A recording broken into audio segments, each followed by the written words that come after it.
Everyone, আবারও স্বাগতম জানাচ্ছি ডিউনি ইলেকট্রনিক্সের আরেকটি নতুন ভিডিওতে। তো আপনাদের আমি অনেক কমেন্ট পেয়েছি যে ভাই আমাদের তারে রাং লাগতেছে না, এরকম অনেক সময় অনেক বিভিন্ন রকম কিন্তু কমেন্ট পেয়েছি। তো সেই কমেন্টের ভিত্তিতেই কিন্তু আজকের এই ভিডিওটি বানানো। তো আপনারা দেখতে পাচ্ছেন এখানে আমার হাতে সামান্য কিছু রাং।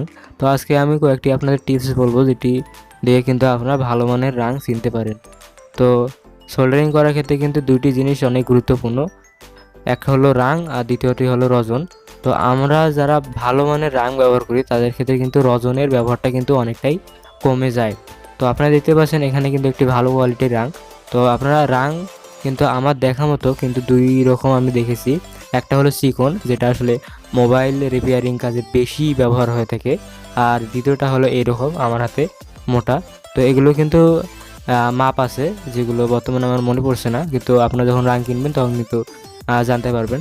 তো আপনারা এরকম মোটা রাং নেবেন যদি আপনারা আমার মতনই কাজ করে থাকেন, আর একটু চেষ্টা করবেন যাতে রাংগুলো একটু ভালো কোয়ালিটির হয়। আর সেক্ষেত্রে আপনারা লক্ষ্য রাখবেন হলো গিয়ে রাঙের ঠিক মাঝখানে যাতে একটু ফুটো থাকে, তাহলে বুঝতে পারবেন যে আসলে এটির ভিতর কিন্তু রজনা আছে।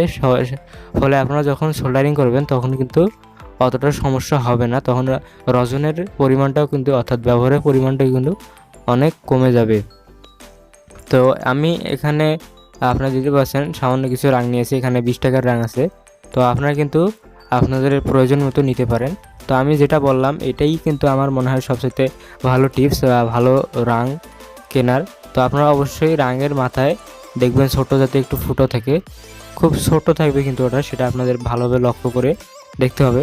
তো আমি এখন এই রাংটি আপনাদের একটু গলিয়ে দেখাচ্ছি। তো আপনারা দেখতে পাচ্ছেন এখানে কিন্তু খুব সুন্দরভাবে গলছে, আর এটা সোল্ডারিং আয়রনের মাথায় কোনো রাং লাগছে না। এটা আসলে রাঙের সমস্যা না, এটা আসলে হলো গিয়ে সোল্ডারিং যে প্লেটটা আছে, অর্থাৎ সোল্ডারিং যে বিটটা আছে সেটি একটু ময়লা হয়ে গিয়েছে।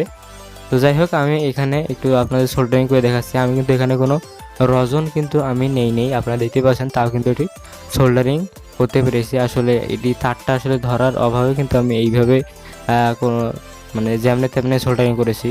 তো আমি যে টিপসটি বললাম সেটি দিয়ে কিন্তু আপনারা ভালো মানের রাং চিনতে পারবেন এবং কাজও কিন্তু ভালোভাবে করতে পারবেন।